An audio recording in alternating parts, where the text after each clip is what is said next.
Well, hello everyone. Thank you so much for having me today. I'm very excited to be in community with y'all and just talk more about how we can be advocating for state level implementation of the Justice40 Initiative. Again, my name is Ardie Griffin. I use she, her pronouns, and I'm the Policy Analyst and Legislative Director for Emerald Cities Collaborative. As Maggie mentioned, I will be answering questions periodically throughout the presentation.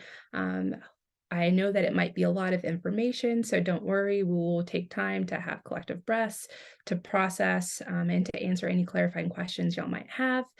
So feel free, encouraged to drop questions in the chat and we can address those. I will always do my best to answer questions now, but if for some reason I can't answer them today, I will definitely follow up with an email. So with that, let's go ahead and get started. Oh, and if folks have questions about the presentation slides, I will definitely share those with Maggie and Jacob so that y'all can have access to those too. Cool. So let's keep it moving. All right, so before I dive into today's content, I did just want to give a brief introduction to Emerald Cities Collaborative for those of you who may not be as familiar with our organization. Emerald Cities is a national nonprofit coalition. We were founded in 2009 to really fulfill our three-part mission of greening our cities, building our communities, and strengthening our democracy. So really working at that intersection of environmental, economic, and racial justice. We are a Black-led organization, and we've got staff spread across the United States working on both our own organization's place-based programming, but then also supporting and collaborating with other organizations as well. And if you'd like to learn more about Emerald Cities, you can always check us out online at emeraldcities.org. All right, so just to give folks an overview of how we'll be moving through today's discussion, first, I just want to start with a brief overview of the Justice40 Initiative. I'm sure that many of you might be very familiar with Justice40 already. However, I never like to make assumptions about folks' understanding, so we will take a step back just to make sure that we're all grounded in Justice40 Initiative, but then we will take a step forward and talk more about how Justice40 can be implemented at the state level. And then we'll get into some strategic points of influence and talk through some tangible action steps on how we can all be advocating for state level implementation of the Justice40 Initiative. All right, so let's get started with the Justice40 Initiative. So very early on in the Biden-Harris administration, President Biden signed Executive Order 14008, which some of you may be familiar with as the Tackling the Climate Crisis at Home and Abroad. Just for folks' awareness, executive orders, they are typically issued by presidents and they're used to identify how that president wants to manage the federal government. So just want to remind everybody of what executive orders are, if that term is unfamiliar. But it was through that Executive Order 14008 that President Biden established the Justice40 Initiative. And what this initiative did was create a goal for federal agencies to ensure that at least 40% of overall benefits of certain federal investments will flow toward disadvantaged communities. Now, if you're hearing that for the first time, I can understand that that's a lot to unpack, and we will get into some of the key terms that I have underlined in this definition of what the Justice40 goal is. However, before we do that, I just want to take a moment to address 2 points that I've already just made, given the importance that they might have to our conversation around how Justice40 can be implemented at the state level. So that first point being that Justice40 is a federal policy that creates a mandate for federal agencies. And that second point being that Justice40 was established through executive order. I wanted to pause to highlight those points here because I think it's really important to understand that Justice40 was established in a way that it was designed to be implemented at the federal level. And because of this, there will be some limitations to how much federal agencies can require of state agencies and officials as they implement Justice40 at the state level. So I do want to note that you'll notice throughout the discussion, I'm really going to focus on what can be required of state agencies and officials around state implementation of the Justice40 Initiative. And this is very intentional. Prior to my life of joining Emerald Cities, I worked in the State General Assembly of Pennsylvania, and it's been my experience with state government entities that sometimes state agencies can be reluctant to do more than what's required of them. And that's no shade meant to those state officials. There could be a number of reasons for why that is. But I do think it's important to acknowledge this. And one way that we at Emerald Cities can be thinking strategically around how we are advocating for Justice 40 at the state level is to really hone in on what states are required to do and then force them to do that. So again, just wanted to kind of plant that seed in y'all's brains. We'll come back to that in a couple slides, but just wanted to make sure that that was clear on the outside, that Justice 40 is a federal initiative or a federal policy that was intended to be implemented at the federal level. So let's get back into some of those key terms that we talked about. Again, folks may be already familiar with this, but there have been some updates from the administration, so I want to make sure folks are cued into those. So in terms of key terms, we're looking at federal investments, and I always like to touch base on what federal well, first, let's take a step back. Some of the key terms I want to highlight here today are federal investments, benefits, and disadvantaged communities. I want to start with federal investments because within the executive order that established the Justice40 Initiative, the administration was very clear as to what they meant when they said certain federal investments. And I've identified them here. They're clean energy and energy efficiency, clean transit, affordable and sustainable housing, training and workforce development, remediation, reduction of legacy pollution, and critical clean water infrastructure. You also may have noticed that I added an additional category of climate change. That's because the Office of Management and Budget added climate change as an investment category when they released their interim implementation guidance for Justice 40. So I want to highlight what those federal investments are because when it comes to identifying what is a Justice 40 program, agencies are going to be specifically looking at, are they making investments in these 7 categories? And if they are making investments in one or more of these categories, then that means it's going to be a Justice 40 covered program, and that Justice 40 goal of ensuring that at least 40% of overall benefits of these investments are making their way to disadvantaged communities. So I just wanted to make sure folks are clear on that. I also want to highlight how we're defining benefits. They are still defined to include direct and indirect investments and program outcomes that positively impact disadvantaged communities. I have noticed that they're really leaning heavily on that program outcome aspect of it, but doesn't mean that we shouldn't be advocating for direct investment whenever possible. And then the final key term I want to highlight, and there has been some movement on this one, so I especially wanted to bring it to mind, is disadvantaged communities. So previously, this administration had provided factors for what federal agencies could use to identify disadvantaged communities through that interim implementation guidance that was released.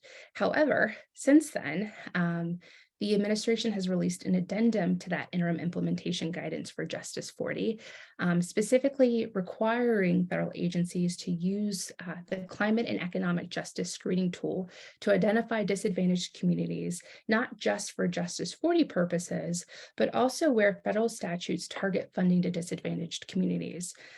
If you've taken a look at the language in the Inflation Reduction Act, for example, you'll see that certain programs are actually targeting funding or creating set-asides for disadvantaged communities. And it's using that terminology, disadvantaged communities, which is why I will continue to use it.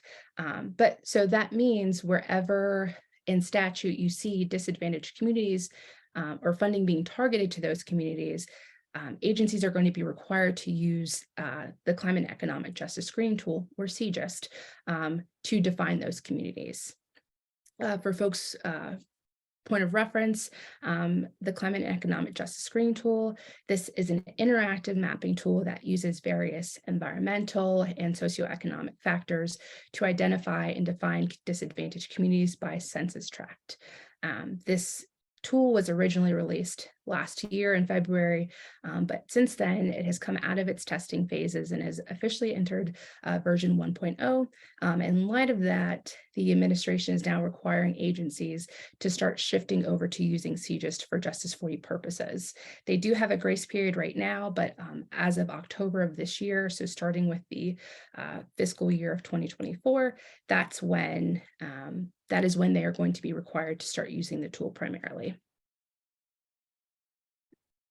All right, so back to this point of Justice 40 is a federal initiative established through executive order. So I want to again reemphasize this point and repeat myself. Again, I like to always I like to highlight that this point on the outset, typically because I think it's just important for folks to understand how certain things are being implemented. Obviously, because for our purposes with this conversation today, because understanding how something is established can give us insight into how it is, what it is requiring of others and who it is requiring or what is requiring of them. So essentially, I like to highlight this point because it's important for folks to understand how it came to existence, but also so that way, as it relates to our conversation today, it's going to help us, I think, understand how to effectively advocate for Justice 40 implementation at the state level.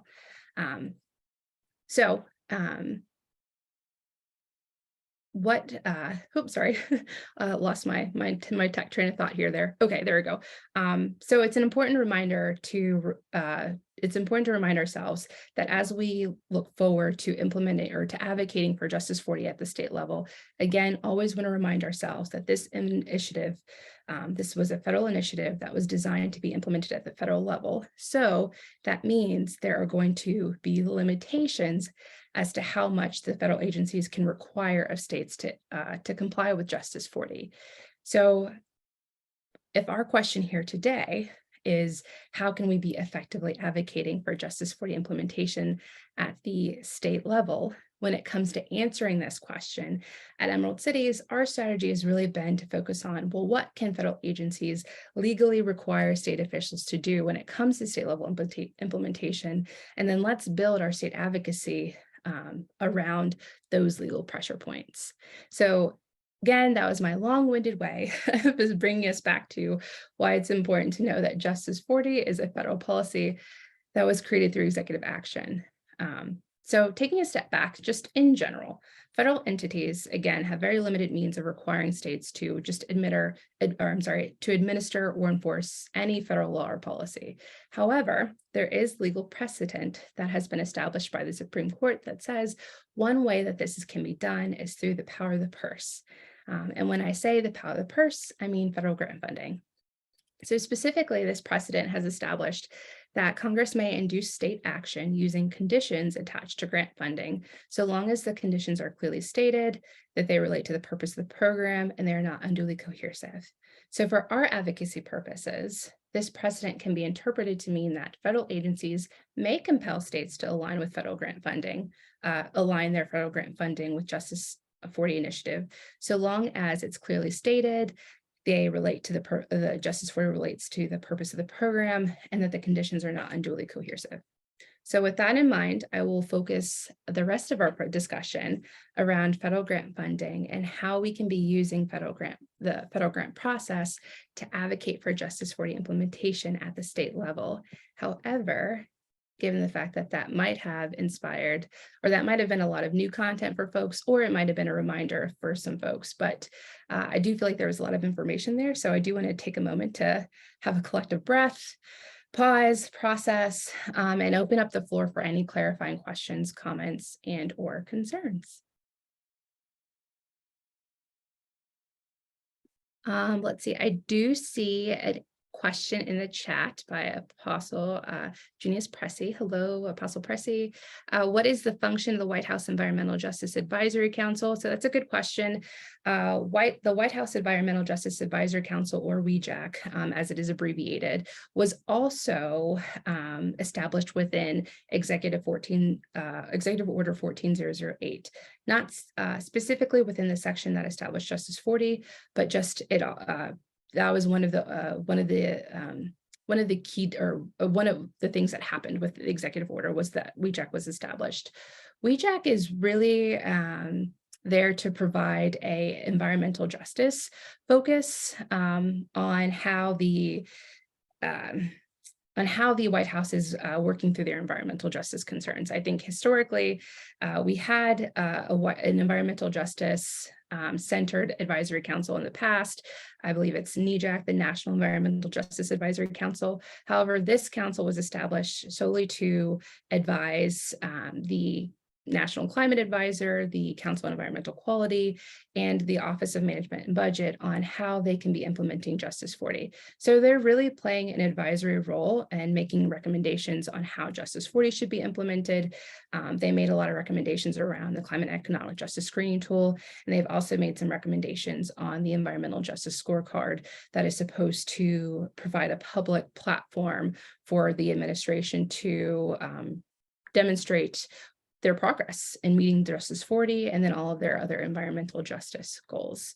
So that is an overview of WEJAC. I'm looking through the chat. I don't see any other questions. Maggie, Jacob, feel free to correct me if I am wrong. I don't see any. I think you're good. Cool. All right. So I will keep it moving then. And then also try to move the chat box so it's not in my train of thought. There we go. All right. Cool. So all right. So let's dive into state Justice 40 implementation. Here we go. Okay. So as I mentioned earlier, our strategy at Emerald City is around advocating for Justice 40 implementation at the state level has really centered on federal grant funding, given that this seems to be the clearest way in which the federal government can compel states to implement the Justice 40 initiative. And if you've read through any of the major spending bills in the past, whether that be the bipartisan infrastructure law or the Inflation Reduction Act, you'll notice that a lot of the funding for state and local governments comes primarily in the form of formula grants. Formula grants and competitive grant funding.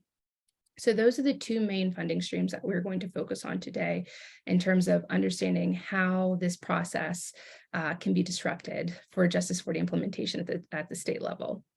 So starting with formula grant funding, just want to highlight that this funding is automatically allocated for qualifying eligible governments.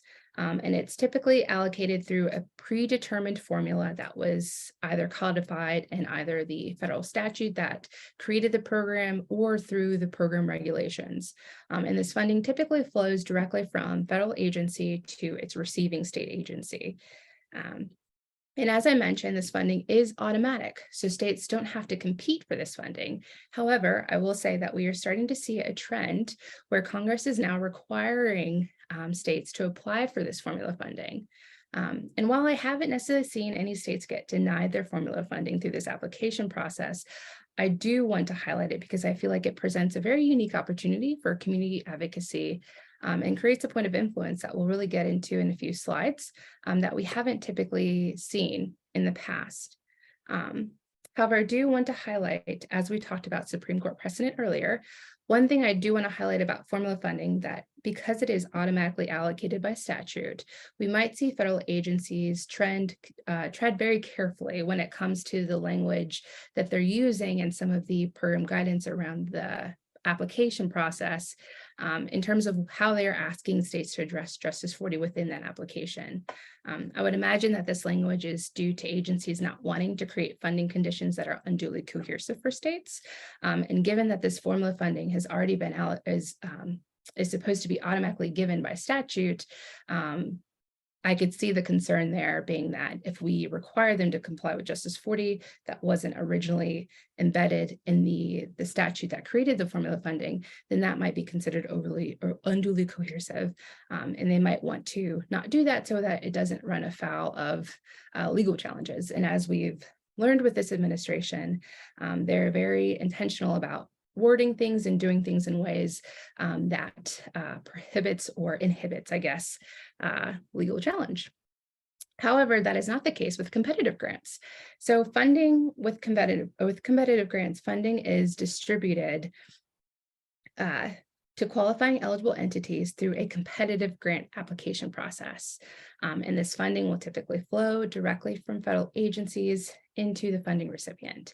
But again, this funding is not guaranteed, so that gives federal agencies the ability to be more specific with their conditions requiring funding applicants or be more specific with its conditions around Justice 40 implementation. So This is where we'll see agencies requiring funding applicants to create Justice 40 plans or community benefit plans for their project applications. And given this pool of funding is going to allow for more Justice 40 conditions, this is really a prime opportunity for communities to have an impact. So with that kind of grounding, let's go ahead and dive into some of our specific points of influence. However, again, I'm going to stop here to ask any clarification questions that any folks might have. I don't see any in the Q&A, and I don't see anything new in the chat. So I will keep it moving as well. But again, folks, feel free to stop me if you do have questions. Ardie, I did have one question if other folks didn't. So you mentioned that you had not seen any trend of federal agencies denying applications on those formula funds.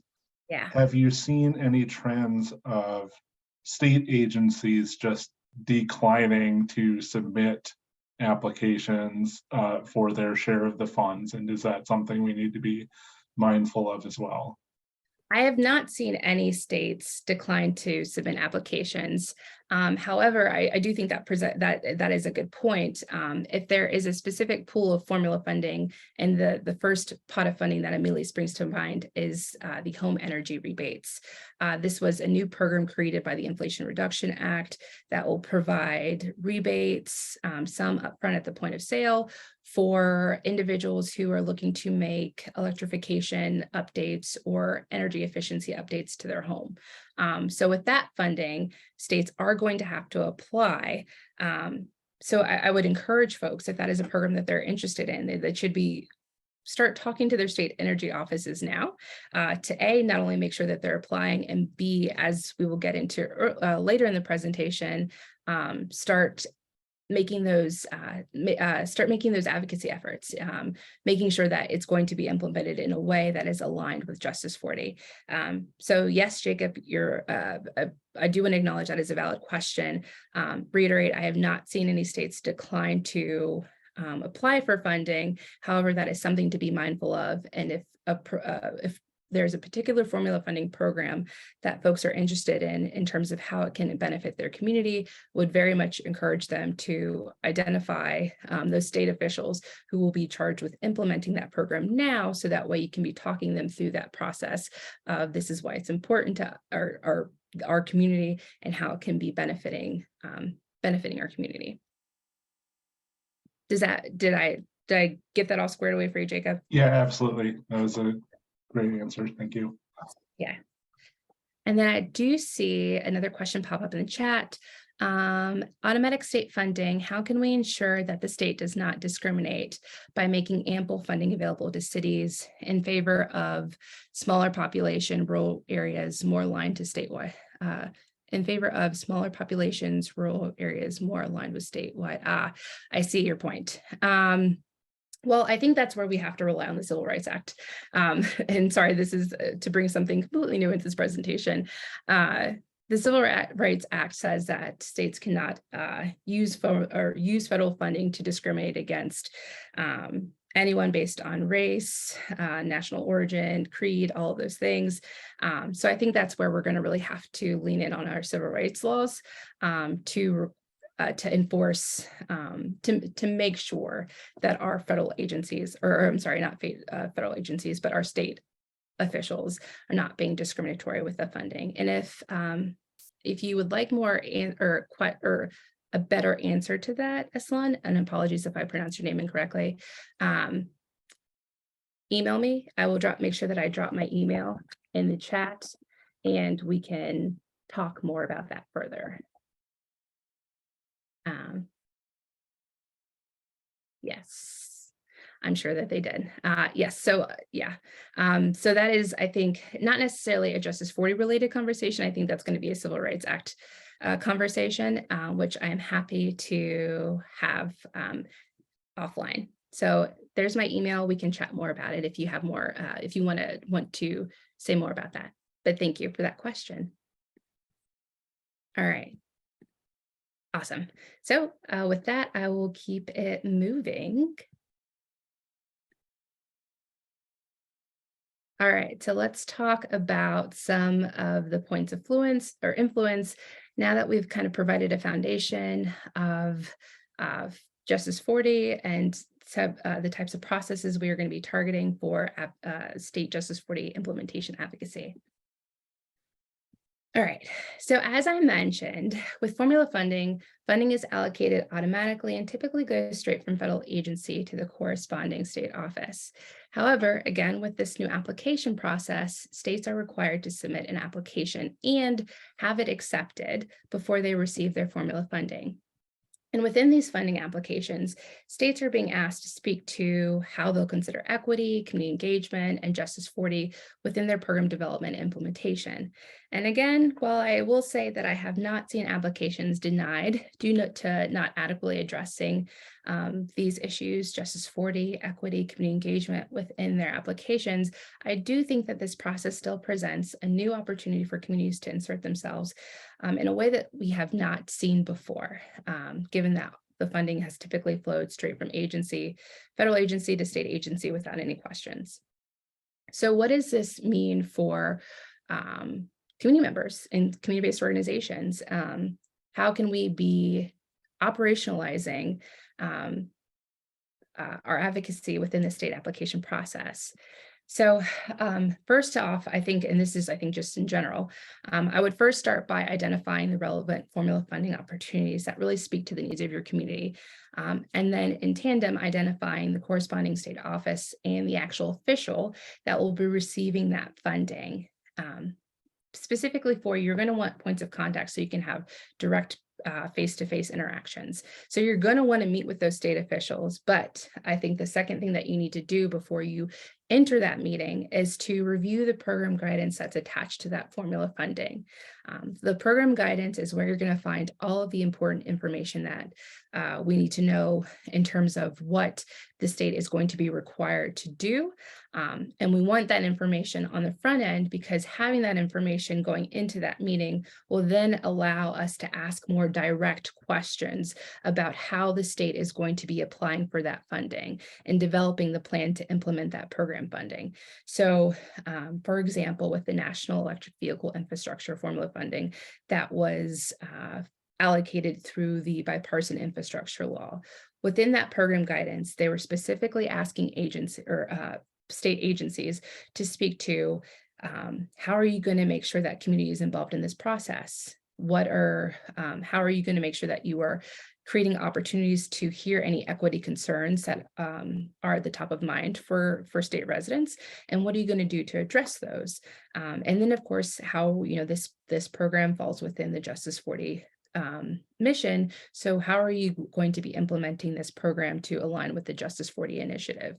So knowing that going into that meeting with that state official, now people can say, I know that you're supposed to be answering how you're going to align Justice 40 or align our state program with the Justice 40 Initiative. You can ask that pointed question. How are you going to implement Justice 40? How are you going to engage community? What opportunities for community engagement are there going to be? We're concerned about funding being implemented equitably across the state. How are you going to be making sure that you're being equitable in your implementation? What accountability measures will you be putting in place to make sure that you are actually equitable? And just really dig into those questions. I personally have always found that the more information you have and the more knowledge you have about a program when you go into these meetings with state officials, it makes sure that makes them aware that you know what you're talking about and they can't BS you. But also it's incentive for them to actually be responsive. So wanting to make sure that you review that program guidance in advance of that meeting to make sure that you are prepared to ask the pointed questions.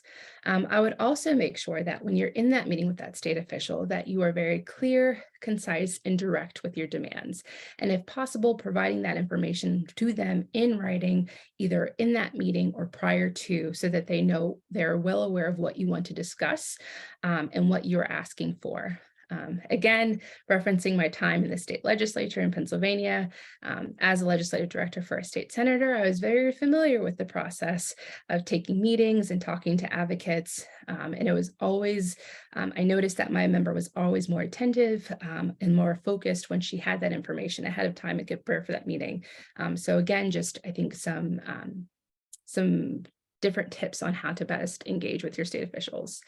And then in addition to meeting with your state officials, I would also encourage folks to be present at any community engagement opportunities and submit public comments for the record so that your demands are documented. And then also, if there aren't enough community engagement opportunities, then speak up and be vocal about that. Or if community engagement opportunities are being placed in places that may not necessarily be safe for you or your community, that needs to be named as well. And that also needs to be brought to the attention of the federal agencies. So as you can see that last point, if your state officials are unresponsive or they are not they're not willing to work with you, again, if this is something that's going to be asked and required of them, then they should be engaging with you. And if they are not responsive, then I would go directly to your federal agencies that are in charge of implementing that program. I will say that I was working with a state around the National Electric Vehicle Infrastructure Program, and they were having a particular issue with their state government being equitable, not just in terms of ensuring that there is someone who is equity-minded within the planning processes of their National Electric Vehicle Infrastructure Plan, but then also that they weren't offering community engagement opportunities that were accessible to everyone. And so one thing that Emerald Cities did was coordinate that meeting between the federal agency and the actual organization members on the ground who were experiencing this so that they could convey that information directly to that federal agency. While it didn't stop the funding from going to that state or it didn't result in the application being denied, but it did give the federal agencies an opportunity to intervene and ensure that the state was doing better, I will say. So again, just wanting to highlight those opportunities, identify relevant funding opportunities, go directly to the state officials who are in charge of implementing those programs. But before you do, review that program guidance so that way you can be knowledgeable in your conversations with that state official. Be present at community engagement opportunities, document for the record, and then worst case scenario, go straight to the top and talk to your fellow agencies. So those are some specific action steps that we can be doing around federal funding, formula funding to advocate for state level implementation of the Justice40 Initiative. And then I see, I'll go ahead and since I saw it pop up, answer this question from Apostle Pressy. In reality, the IRA only has a certain amount of funding available. I believe that's, number of across the country be monitored and achieved. Let's, Apostle Pressy, if you don't mind sticking a pin in that question, I want to talk through the rest of the presentation and then we can come back through and maybe open that up to some dialogue after I'm done. So hold that thought. I see it. I will get to it. But let's move on to competitive funding, and then we can talk through that. So competitive, oh, there we go, wrong direction. There we go. All right, so with competitive funding, as I stated earlier, competitive funding will probably offer more opportunities for Justice40 implementation, given that federal agencies can require more of their competitive applicants. So this first point of influence that you see here is the application process. So competitive funding applicants are being asked to identify how their projects will deliver on the Justice40 Initiative, and agencies are prioritizing applications that will deliver benefits to disadvantaged communities. Agencies are also asking applicants to submit community engagement plans and prioritizing applicants that demonstrate community support of a project. So if your state or local government is applying for competitive funding, here's your opportunity to really press them to implement Justice40, because it's not only going to help benefit the environmental justice communities through the increased resources, investments, and benefits, but it's also going to help your state and local governments officials actually get that funding, because aligning their project with Justice40 and engaging community members on project development and implementation, and getting community buy-in support of their project will make their application more competitive.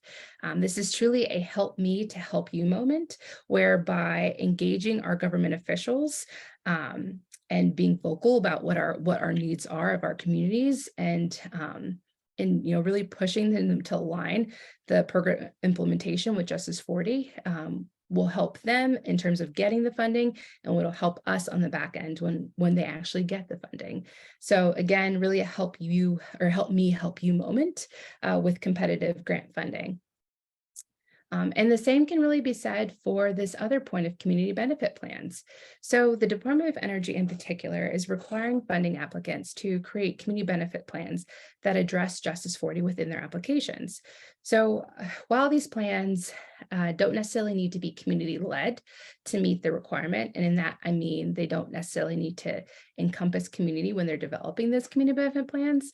But again, this is another opportunity to really help me help you, in the sense that if you work with your state and local officials to build community benefit plans that are inclusive of community named benefits, then that not only helps your state and local government officials get that competitive funding, but then it also helps you on the back end by making sure that your voice is heard, and that you know that your community is going to get actual community named benefits as a result of the project, as opposed to some benefits that someone who's not connected to your community doesn't necessarily understand or know whether you need.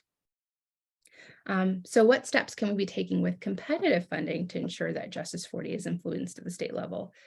Very much similar to the funding, very much similar to the different types of opportunities. Whoops, move too fast.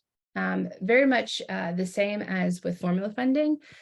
Still important to identify the relevant funding opportunities that are going to really speak to the needs of your community, and then identifying those corresponding state officials and meeting with them, whether it's virtually or in person, getting that face-to-face time to convey why this program is important to community, how it can be aligned with the Justice40 Initiative, and how the Justice40 Initiative will again benefit, help your community meet its needs, but then also really impressing upon the officials that by working with community, by engaging with organizations, our community-based organizations, that is going to make your application more competitive.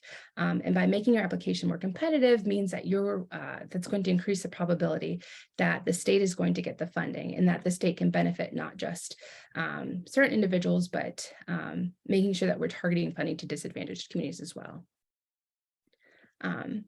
And then again, reviewing the program guidance before you have that meeting to make sure that you understand what there is being required of the state agencies, so that you can always throw that back at them. And then also making sure that I understand that not everybody is going to have a friendly face when it comes to your local and your state government officials. I think that's why at Emerald Cities, our strategy has really been to focus on what is required of states, because when you get into those states who aren't as friendly to environmental justice communities, it's always helpful to say, but you have to, because that's what the federal government said you have to do. But I do want to highlight that there are other eligible entities that might be eligible for funding that that you have targeted that would be beneficial to your community. So I would also encourage folks to really build coalitions and think expansively about this, not just other community-based organizations, but also what are some of your anchor institutions that might be eligible for funding. When I say anchor institutions, I mean your institutions of higher ed, so your universities, your colleges. If your state or local official is not willing to entertain this conversation or work with you to apply for the funding, reach out and build coalitions with those additional eligible entities to help increase your likelihood of getting that funding, but then making sure that the funding gets into your community. All righty. So again, I want to take a pause. I know that we've got a couple questions, and I believe that concludes the content. Yes. So we'll take we'll take a moment to pause and answer all questions, and then hopefully have a little more of a dialogue. I know that folks were looking for some tangible action steps that they could walk away with and start implementing tomorrow. And I hope that I provided I hope that I've provided that. I will say though that communities are very unique and every situation is very different. So every advocacy plan might look different in that sense too.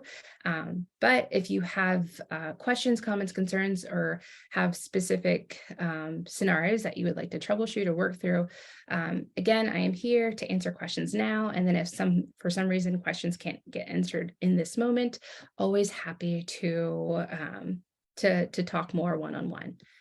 But I do know that there are some questions. I will stop sharing my screen so I can see folks. But I know that there are questions, so we can always start there.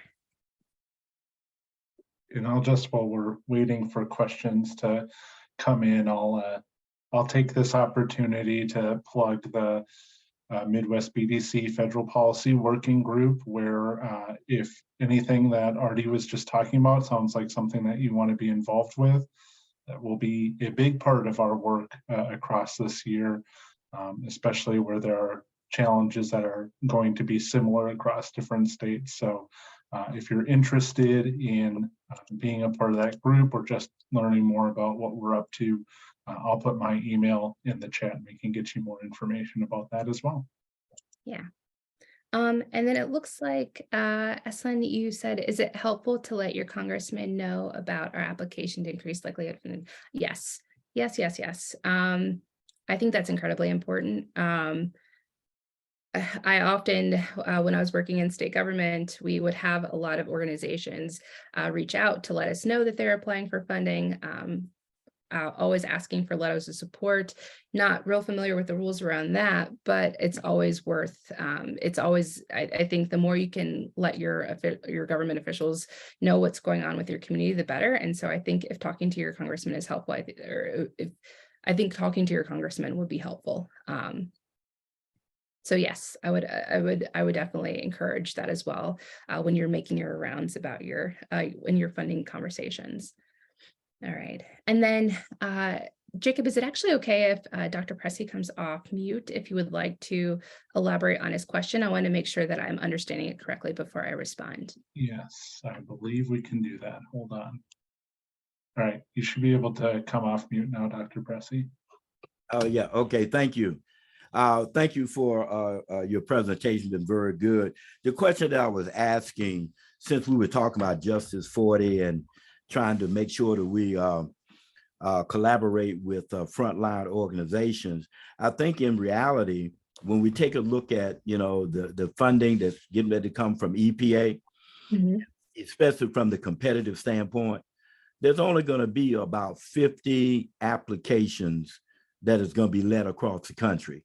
So the question is, how do we ensure the equity in those communities that really need the funding the most?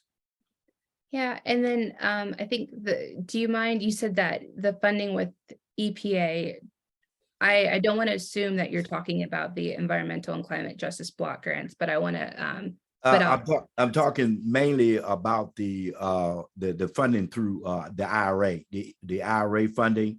Yes, yes. They have the competitive grants, both for CBOs and government to government. Yes. So on CBOs specifically, where we're trying to work with various organizations within the frontline communities, there's only going to be 50 of those grants that's going to be let throughout the country. And equity is very important to our organization. So how do we at the local level ensure that there's going to be equity in those communities in receiving the funding through that competitive mechanism? Yeah, that's a hard question, especially when we talk about competitive funding. I will say for some of those community-based organizations, some of the grants, that pool of funding, I believe, if I'm recalling correctly off the top of my head, is $3 billion through the environmental and climate justice block grants. I think that $3 billion is going to be dispersed amongst multiple different types of programs. So I hear your concern that it's not going to be dispersed equity. I will say that right now, the Environmental Protection Agency is circulating a request for information specifically about that pot of funding. And some of the questions are getting at is how can they make sure that that funding is implemented equitably. So I would suggest, I'd strongly encourage folks to respond to that request for information. And then let me see if I have a tab pulled up. I can try to drop that information in the chat for folks. Let's see. I have a bajillion tabs open, so apologies if I can't find this quickly. But it's if you just Google Environmental Protection Agency, ECJ RFI, you should get that information. And I believe it's a short turnaround time on these. I've got it. I just put it in the chat for you, Ardie. So, like I said, we were actually just talking about that this morning in the working group. So, if you are interested in contributing to the comments we're putting together, please get. Thank you very much. Thank you. You answered my question. You answered my question very well. Thank you. Yeah. And to touch on what Ardie was saying, I think it's the 17th. They're currently saying they want it back, but I know there's been a number of groups requesting more time for that, but we'll see. Eslyn, to answer your question, again, apologize if I'm saying it incorrectly. The question is formula and competitive funding available to both nonprofits and for-profit businesses. So formula funding is typically reserved for state and local governments, making sure that they are getting the necessary funding to meet their needs. However, with competitive grant funding, that opens the door to a lot of eligible entities, some of which do include both nonprofits and for-profit entities. But you'll have to be, I will say that you'll have to parse through some of, you'll need to identify the funding that is as appealing to you, and then look to see whether or not who specifically is eligible. So it really depends on the type of funding. Oh, awesome. Thank you so much. I appreciate that. Great. And I hope that answered your question.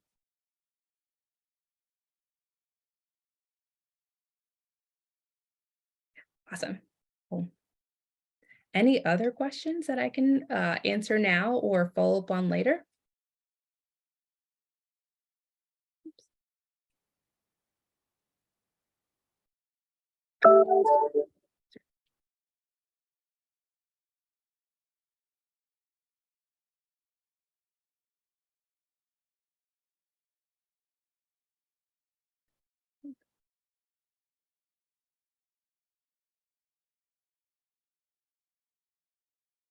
Jacob, Maggie, I'm not sure. I don't see any additional questions in the chat or the Q&A.